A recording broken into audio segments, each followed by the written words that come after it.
कि नेहरू ने 1961 में एक पत्र लिखा कि अगर जात के आधार पर आरक्षण मिला तो देश रसातल में चला जाएगा। तो दोस्तों, इस तरह के तो हमारे इतिहास के वो नायक थे जिन्होंने हमें समय समय पर धोखा देने का काम किया। और अब आता हूं कि उस मंडल जिस पर यह कार्यक्रम रखा गया है, 1979 से 80 के बीच में 1980 में मंडल रिपोर्ट आती है और उस रिपोर्ट की 2 अनुशंसाओं को लागू किया। सरकारी नौकरियों में आरक्षण की बात की गई और शिक्षण संस्थानों में। तो दोस्तों, उसकी 38 अनुशंसाएं आज भी लागू नहीं है। इस सवाल को कौन हल करेगा? और आप इस बात को समझिए कि इतिहास में हमने बहुत सारे ऐसे नेताओं को हम अभी देख रहे हैं कि उनका चाल और चरित्र बदल चुका है। उसी कड़ी में मैं रामविलास पासवान एक नेता हुए। जब रिजर्वेशन का विरोध संसद के अंदर किया जा रहा था तो रामविलास पासवान ने उस संसद में खड़े होकर बोला था कि जो ओबीसी के बच्चे हैं आरक्षण विरोधियों का मुकाबला सड़कों पर निकलकर करेंगे। ये संसद में बोला था। और आज किसी नेता की हिम्मत है किस तरह बोले? राजीव, मैं आप सारे लोगों को बहुत सारे कांग्रेस को लेकर भ्रम है। 7 अगस्त 1990 को जब मंडल की रिपोर्ट लागू होती है तो राजीव गांधी कुछ बोलते नहीं थे, उस संसद के अंदर 2 घंटे 32 मिनट का भाषण देते हैं। वो संसद आर्काइव में आज भी भाषण है, 42 पेज का भाषण है। उस भाषण में राजीव गांधी ने जो रिजर्वेशन को आर्थिक आधार पर लागू करने की बात की थी और उस रिजर्वेशन की मुखालफत करते हुए उन्होंने कहा था कि देश में आरक्षण आर्थिक आधार पर होना चाहिए। तो दोस्तों, उसी संसद में 4 अक्टूबर को जो है मायावती ने खड़े होकर 4 अक्टूबर 1990 को बोला था कि ओबीसी बच्चों के साथ, ओबीसी समुदाय के साथ एक तरह का ये अन्याय होगा अगर इस तरह होता है। तो दोस्तों, मैं तो ये कहता हूं कि ओबीसी एक विचार है।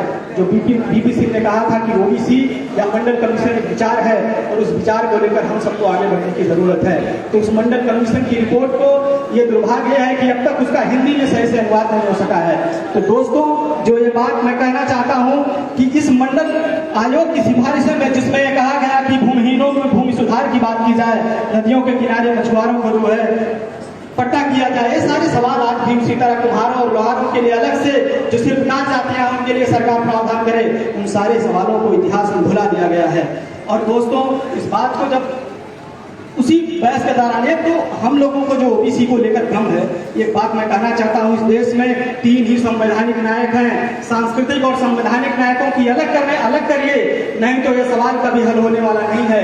दोस्तों, उन लोगों की साजिश को समझिए जिन्होंने अंबेडकर के साथ बिरसा और फूले को रखा, जबकि अंबेडकर के साथ जयपाल मुंडा और उसके बाद जो है बीपी मंडल साहब होने चाहिए थे। संविधान की लड़ाई आप संवैधानिक नायकों से ही लड़ सकते हैं। बीपी मंडल के मंडल कमीशन से ओबीसी की लड़ाई लड़ी जा सकती है, लेकिन अगर आप सांस्कृतिक नायकों से हम सीखते हैं, उनसे किस तरह से समाज को बदला जाए सीखते हैं, लेकिन संवैधानिक लड़ाई लड़ने के लिए संवैधानिक नायक की जरूरत होती है। बीपी मंडल साहब ओबीसी के संवैधानिक नायक हैं। जैसे दोस्तों, हर दौर में एक किताब होती है और एक नायक होता है। आपने देखा होगा, ईसाई धर्म आया तो बाइबल एक किताब थी, मुसलमान आए तो एक उनकी किताब थी, कुरान का किताब थी। इसी तरह सिख आए तो सिखिज्म के लिए किताब थी। इसी तरह आप देखेंगे रामायण और महाभारत में कृष्ण का है और रामायण में राम का है। इसी तरह से उस दौर के लोग आगे लेकर बढ़े। इसलिए अगर इसी तरह इस देश के दलितों ने बाबा साहब अम्बेडकर के संविधान को आगे लेकर बढ़े, इसीलिए उनके समाज में एक चेतना है, वो एक सामाजिक लड़ाई लड़ पा रहे हैं। इसीलिए ओबीसी को मंडल कमीशन को लेकर आगे बढ़ने की जरूरत है, तभी हम मुकम्मल एक लड़ाई लड़ सकते हैं। दोस्तों, उन सारे साजिशकर्ताओं को समझिए जिन्होंने इतिहास में समय समय पर ओबीसी के साथ धोखा किया और इस भ्रम में डाले रखा कि अलग अलग नायक होंगे। तो दोस्तों, अपने असल नायक को पहचानिए और वो पूजा करने की कोई जरूरत नहीं है, लेकिन उस कमीशन की रिपोर्ट को पढ़े जाने की जरूरत है। जो प्राइवेट सारी चीजें हो रही हैं, उसके लिए मंडल कमीशन में इस तरह के प्रावधान किए गए हैं तो 40 अनुशंसाओं को पढ़ने की जरूरत है, यहीं तक की नहीं। आज हम ये कहते हैं कि आप इस भ्रम में ना पड़िए कि आप यादव पटोले और कुशवाहा का विरोध करके जो अभी पिछड़ा का विवाद एक तरह से छेड़ा गया है, उस सवाल पर वही कमीशन की जो रिपोर्ट आई उससे मैं इस चीज को समझता हूं कि उसको हल किए जाने की जरूरत है। लेकिन आप यादव के विरोध में या पटेल के विरोध में आप पूरे ओबीसी समुदाय के साथ जो कर रहे हैं वो इतिहास आपको कभी माफ नहीं करेगा। आप इसके लिए कोई माफीनामा नहीं दे सकते हैं कि हमें जो इन लोगों ने अधिकार नहीं दिया इसलिए हम भाजपा के साथ खड़े हैं। तो दोस्तों, इस बात को समझ लीजिए कि इतिहास में आपको किस तरह याद किया जाएगा।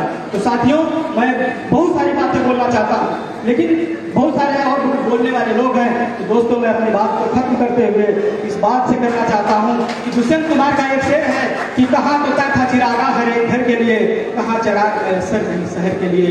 तो हम क्या सपना लेकर ओबीसी के लिए चले थे और वो सपने पूरे अभी तक नहीं